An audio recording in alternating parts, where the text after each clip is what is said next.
This is the truth about Avalanche. This is a layer one future-proof blockchain that has partnerships ranging from Amazon to the leading esports gaming platforms. But when you dig deeper into the company, I have questions about some controversies and also the ecosystem and how it's growing. So make sure to tune into the end of this episode. Welcome to the Bean Pod. This is your place for all things stocks and crypto. From beginner tips to expert picks. Use this as fuel for your investing journey, because when you're in the know, your money will grow. This episode of the Bean Pod is sponsored by KyberSwap. KyberSwap is a DEX and DEX aggregator, which is built to facilitate all your DeFi needs in one single platform. Fast, cheap, and safe. User experience is KyberSwap's sole focus to make everyone's life better in DeFi. Welcome to the Bean Pod. This is Shane, aka the Jolly Green Investor. And this is Josh, the Nifty Investor. Today, we're going to be revealing the truth about Avalanche. This is a future-proof layer one blockchain with a ton of promise. Right now, it has a $10.5 billion fully diluted market cap and sits at number 17 amongst all crypto projects. So what's going on behind the scenes here with AVA, and what do we think? Would we invest in it? Would we not invest in it? Yeah. You know, there's a lot to consider here. For sure. I mean, it's one of those, it's a top 20 altcoin, right? So Yeah. when you talk about large caps, you know, you got Polkadot, Solana, Cardano, Avalanche is always in the conversation, and for good reason. Like, you know, they have as you said, strong partnerships, which we will get into. They've got a pretty interesting ecosystem. It's one of those names you just hear about a lot, right? So as you said, number 17 ranked, it was launched in 2020. So it's one of the newer ones in the top 20. You know, some of them have been launched in 2017, 15, by a team of researchers from Cornell University, led by this Emin Gun-Sirer guy, who is a well-known computer science scientist in the industry. So they got a pretty big name behind it, and, you know, Cornell, so good researchers. Yeah, so it raised $60 million in the original ICO in 2019 and have since raised hundreds of millions of dollars since by a ton of different venture capitalist firms, among others. And what's interesting about this is that, so first of all, I really like the fact, I like their tokenomics. I think that's one of the stronger, you know, everybody who's watching probably is like, all right, should I pour money into Avalanche, right? I'm sure that's why a lot of people are watching. Yeah, I'm sure, for sure. So I really like their tokenomics. So they have a cap of 720 million. It's a hard cap. They released 360 million were minted at Genesis. The rest, so when you go into CoinMarketCap, it'll show that X amount are in circulation. The rest are all there for staking rewards. So you might see like, oh, they're going to keep, like, they have more to distribute. It's actually there for staking rewards. Right. The other thing I like is all the fees are burned. So all subnets from the C chain, the P chain, the X chain, if you use AVAX as gas, it gets burned. So it's also deflationary as well. So Yeah. I quite like it from that perspective. So this is a token that was also trading at $140 during the peak of the previous bull run, and is now trading down at $15. Right. So it's the classic 90% down. Exactly. But when you start to look into the partnerships, which we alluded to at the beginning, there could be an interesting take here and see the direction that AVAX is heading. Yeah, for sure. The partnerships, I think, is what attracts me most to Avalanche. But before we get into the partnerships, let's just take a quick overview of, you know, what kind of blockchain it is, right? So we always, you know, one of the things we do when in these Truth About episodes is we go onto the website. Avalanche is a proof of stake blockchain. You know, it's like every other blockchain. It's the fastest, most scalable, most interoperable, right? So one of the claims, although I will say the website is pretty sharp. Yeah. Pretty nice website like compared to other ones. Nice. Yeah, for sure. So the website says it's the fastest smart contract platform in the blockchain industry as measured by time to finality. So finality is like processing transactions. So I think that's one of the things. It's you know, it's fast, it's secure, it's energy efficient. And one of the things that Avalanche hangs their hat on is how easy it is to port over Ethereum dApps to Avalanche. So It's very interoperable. It's designed to basically take dApps on the most popular, you know, used blockchain, Ethereum, and put them to Avalanche so you can have all the security and stuff, but it's much faster on Avalanche. And I've seen that with some dApps that we'll talk about maybe later in the episode, that they start on Ethereum and then boom, because it's very easy to port them over to Avalanche and it's much faster, more scalable. I think that's where they saw a lot of their growth in the bull run, was marketing themselves as a faster version of Ethereum, right? So that's kind of like one of the things that attracted me to it. I like the website. I like that claim. I like the speed and the interoperability. I think the finality, how fast the transactions are settled, when we do dive into the partnership aspect, will make a lot more sense. And why certain players are moving to AVAX. Yep. So Avalanche consists of 3 different blockchains with the same set of validators. So it's interesting, right? You hear of Avalanche, you're like, oh, it's just the one blockchain. Well, it's actually 3 different blockchains. So they have their X chain, which is a proof of stake DAG. So that's the chain that allows projects to produce Avalanche native tokens. They then have the P chain. So the P chain is a standard proof of stake snowman protocol. And this allows developers to create custom blockchains known as subnets. And then they have the C chain. This is the proof of stake snowman consensus protocol. This is the one that powers all the decentralized applications on Avalanche. Right. So, there's a lot of that going on. So it's kind of cool how each chain kind of operates differently. Doing different things, yeah. Right? And they have 1,400 validators and 20,000 delegators. So making it quite decentralized as well. I have personally used the C chain for some new projects that I invested in over the past couple of years. So I know it works. It works quite well. So yeah, I mean, from the top down, the overview of the blockchain, it's a fast, scalable, interoperable layer 1 proof of stake blockchain, right? But I think let's get into the partnerships, because this is really what maybe sets Avalanche apart, because we've talked about fast, scalable, interoperable layer 1 blockchains to the cows come home on this show, right? There's so many. Every single exactly. There's so many, but you always want to look for things that set projects apart. Now, some of them it's the tokenomics, some of them it's the backing. They have $1 billion behind them, but some of them it's the partnerships. And so when you look at partnerships, if you Google Avalanche crypto partnerships, the first one you're going to see, and the most important one that we should discuss, is this Amazon AWS cloud computing partnership. So what's that all about? What do you see with that? So I think what it's going to do is, Amazon Web Services is the world's #1 cloud computing. So it's where people host their websites. It's servers, right? So if you build a website or an app, you're hosting it with AWS. Now, by partnering it with Avalanche, what they're doing is they're going to make it easier for developers who are already building Web 2 websites and apps to port over, integrate, or launch Web 3 versions of their websites on Avalanche. Right. So it's going to basically connect all, I think I have 100,000 partners across 150 countries are using AWS. So they're going to give these massive network an easy access to blockchain via Avalanche. And I don't think that can be overstated in terms of the potential of this. If we were in a bull market, this news would have sent Avalanche to the fucking moon. Yeah. Amazon, AWS, it's huge. So we're only at early days because this partnership was just announced within the last few months. It's going to be interesting to see when they build it out, the capabilities. And to that point, if you're a small business or a bigger business who's using Amazon Web Services, and you see on their website that they're partnered with AVAX or Avalanche, or the sales rep of Amazon says, "Hey, we're using Avalanche." It's such an easier connection to be made. It's like, well, Amazon's using it, so I'll use it as well. Yeah, and we recently saw, now this hasn't been confirmed as a connection to Avalanche, but we saw Amazon is launching their own NFT marketplace soon, right? So is it going to be Avalanche? We don't know, but it would make sense potentially to do that. So I pulled this off the the partnership announcement. So not only will they be supporting Avalanche's infrastructure and DApp ecosystem alongside one-click node deployment, so it's going to be easy for people to get into Avalanche through AWS.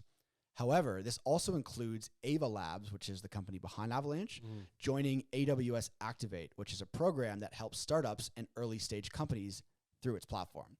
So not only have they partnered with AWS and get access to their network, they're also kind of joining the Amazon Accelerator. Right. So Amazon's one of the biggest companies in the world. It's true, yeah. So this is a golden partnership that, regardless of any other stuff that Avalanche is doing, Amazon, this is something that puts them on the map. Absolutely. I completely agree. Another partnership, there's actually 2 that happened over the past week at time of recording, because we might produce this a few weeks from now. But two of them are with the leading esports and live streaming platforms. So they're just casually bringing on another 80 million people. And this is where it comes down to, the finality of the transactions and how fast it actually occurs. Because when you're doing esports or gaming, things happen instantly. And especially if you have 50 million players on the server at once, like it has to happen right away. So I think that's why these leading gaming platforms have now partnered with Avalanche. So they had TSM, which is Team Solo Mid. It's a global esports leader, bringing Blitz, TSM's gaming platform, to Web3, 30 million gamers. They also have Loco, so a leading esports and live streaming platform in India, 50 million streamers. So that's 80 million people now. 85% of the leading gaming creators are on Loco. It's a 900% growth in daily active users over the last 12 months. I like that. The fantasy sports industry did $22.7 billion last year. So this is a big industry. They're going after big markets, and you can't overstate 80 million streamers coming to this platform. For sure. And another one that's kind of lost in the weeds a little bit because it happened over a year ago was Avalanche joined MasterCard's Start Path program. So they're getting access now to MasterCard. At the root of it, crypto solves a lot of problems in the payment industry. And when Avalanche is now working with MasterCard, one of the biggest payment providers in the world, the partnerships and whoever's doing biz dev at Avalanche is obviously making some great inroads. Another one I wanted to mention is another narrative we've been talking about lately, tokenization of assets, right? So they're working with this company, INX Digital, a public company traded on the stock market, a broker-dealer. They've recently announced plans to fully integrate the Avalanche blockchain with their end-to-end platform for listing and trading SEC-registered security tokens and tokenized crypto assets. So again, they're getting into this narrative that we like, tokenization of assets. They seem to be making all the right moves with these partnerships, and that's why we talked about at the start of the episode, partnerships, I think, has set Avalanche apart from a lot of these other companies. And even going back to this Amazon partnership, if you're a Web2 company, whatever it is, mortgage, insurance, finance, and you're looking to choose which blockchain you want to go with for your new Web3 endeavor, when you see that Amazon has chosen Avalanche, it gives so much more credibility to Avalanche if you're choosing between Avalanche or Algorand or Atom or whatever, right? Amazon chose Avalanche. Okay, well, we're going to choose Avalanche, right? Sure, it definitely builds a credibility aspect for sure. Yeah. I remember I was working in sales, many, many years ago, and you'd always tend to try to use familiar names with the customers. So they'd be like, oh, well, if so-and-so is using them, then yeah, we'll definitely use it as well. Exactly. So it's like a snowball effect. All these great partnerships, they're lining up. When it comes to the bull run and these things are actually deployed, working products, getting people on board, gonna work in big ways for them. To the tokenization of real-world assets, there's another company that they partner with as well that was just announced. This company manages $1.6 trillion worth of assets. So it's a securities platform to release tokenized private debt protocols. So they're going to be tokenized versions of traditional assets, like we mentioned. So if you're looking for a catalyst, they're in testnet now, mainnet in July. Okay, interesting. On Avalanche. So definitely a catalyst I'd be kind of keeping my eyes on. Okay, so we like the tokenomics. We like the partnerships. Now maybe let's dive into the ecosystem.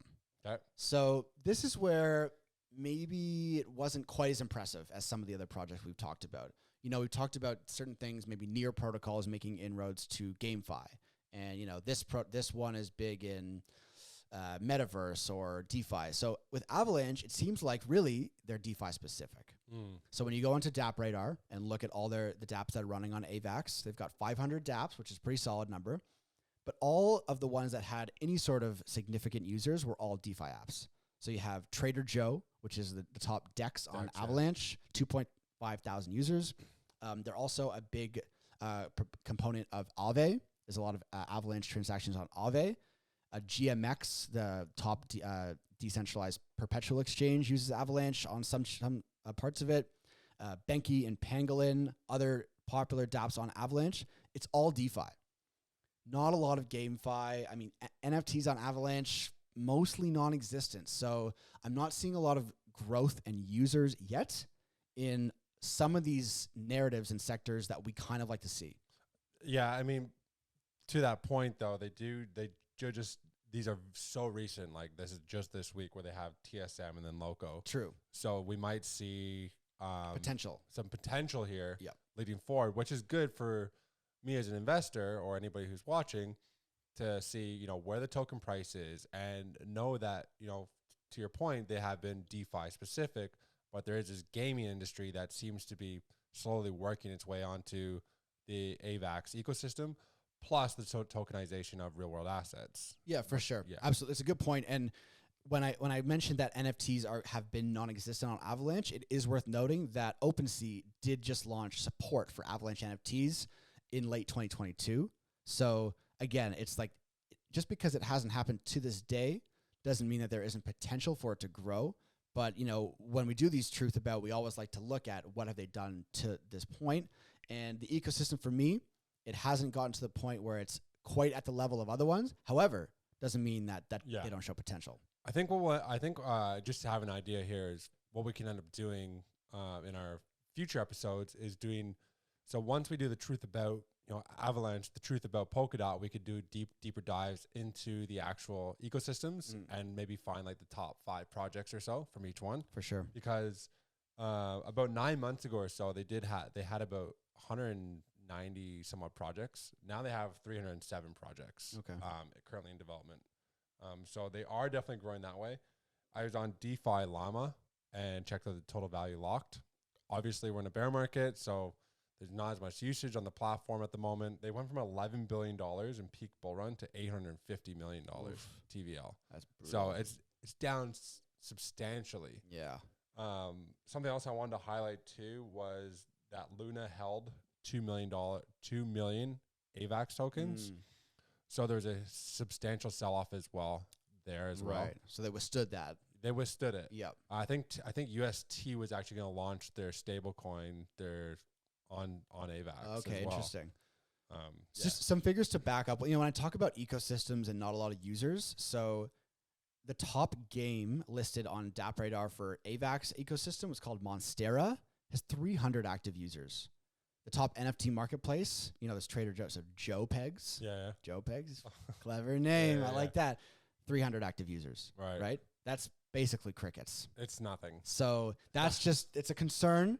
As you made a good point, there's potential for growth there. However, potential doesn't mean it will happen. So it's worth keeping an eye on this ecosystem. And as Josh mentioned, we will keep an eye on this ecosystem for you. It's interesting because, how does a project have a $10 billion market cap when there's a few hundred people using it, right? It's a bit of a red flag there. Yeah. Now, there's also this one controversial thing that happened Right. in late 2022 with Avalanche that I want to discuss. Okay. So there was a whistleblower, Crypto Leaks. They published a report alleging that Ava Labs had paid off a law firm, Roche Friedman, to find out stuff about Avalanche's competitors and sue them and dob them into the SEC. Now, what happened was someone covertly recorded a video, like a phone on a table, like kind of covered, of them talking to the person at this law firm, asking them questions. And you can go Google it, check it out for yourself. It's pretty incriminating. Now, Ava Labs and specifically this law firm and the guy in the video who was incriminated came out, oh, it's taken out of context, clipped up the video. I didn't know I was being recorded, all this kind of stuff. But it does show that even with a top 20, well, actually, we know this after the past year, even with any project, there could be potentially shady things going on behind the scenes. You don't like to see this kind of activity, anti-competition. I know business is business and, take no prisoners, but by finding out about things about your competitors and telling the SEC about them and suing them and getting people to sue them, it's shady business. If you're looking for a project to put your money into, you never really like to see these kind of things. So it's just one thing to mention. Yeah, because what else are they doing, right? Exactly. Where there's smoke, there's fire. So, check out that video. You can make your own conclusions about it. But when you're talking about Avalanche, doing a deep dive, what's the truth? You have to look at all angles. And for me, what happened on that day is the price dumped. But, like anything, something else happens and people forget about it. Mm-hmm. But it just goes back to, business ethics. And, Right. just like you said, if they're doing that, what else are they doing? Right. So the vesting schedule runs out late 2024. So all early round venture capitalists and early stage investors will have their tokens late next year. So I think that's a positive. When I speak into Tokenomics, how they have that hard cap, the burn mechanism. There's a lot of onboarding going on right now with some pretty big companies. They survived the UST aspect with Luna. So I really like the fact that they have the 3 different blockchains and how easy it is for developers, the fact that it's future proof. There's a lot of really good positives here for Avalanche, in my opinion. Yeah, I mean, it's, again, just the partnerships alone will mean that Avalanche and the Avalanche ecosystem will stay on my radar throughout this bear market into the next bull market. It is also worth noting that, you know, we've talked about this, the top 30, 50 coins from the last bull run will not be the same as the top 50 coins from the next bull run. So will Avalanche fall? Will it ever reach its all-time high again? Only time will tell, right? But with a partnership with AWS, MasterCard, these esports platforms, they look like they're making the right moves. I think the ecosystem needs to grow. For me, I would say, you know, what's the truth about Avalanche? It's not in my top 10 layer ones. You know, we did that layer 1 draft. It wasn't on my list. Right. It's probably just outside. Yeah. I think if it had a bit of a lower market cap for me, Like a 5 billion. yeah, if it was in like the 30 to 40 range in terms of rank, Yeah. it might be a little bit more attractive. Where it is in the top 20 compared to some of the other projects we've talked about, it's not my favorite. However, it's worth watching just because of the partnerships, I think. Yeah, no, I'm a fan. After doing the research for this episode and kind of, you know, seeing how they've navigated and what's going on, I like them. And again, yeah, I'd put them at like my number 10/11 at the moment. If we saw that market cap a bit lower, because obviously, you know, we look for projects that are going to have a narrative behind them or a little bit lower in market cap, because we're looking for the 2 to 3x. Yep. And I think it's going to take some time to see that 3x from such a large market cap. Right. If you're one of those investors who is, you know, there's not financial advice, but if you're kind of looking for, you know, projects in the top 50, this is one I would throw a few bucks into. Yeah, for sure. I mean, you just have to keep an eye on that Amazon partnership. Yeah. Because if they make another announcement, if they start integrating it into different services, this will create some serious tailwinds for Avalanche. So it's definitely something, you know, the moment we see any sort of news about Avalanche, we will keep you updated. We, you know, on Twitter, TikTok, Instagram, Discord, YouTube. So make sure you're subscribed to the channel for any sort of updates. And, you know, if you have a favorite project that you want us to do a truth about, a deep dive into the ecosystem, just like we've done today, leave it in the comments. You know, if it gets a lot of likes, we'll add it to the list and get it done for you. Then make sure you guys tune to the next episode, because that one is going to be a banger.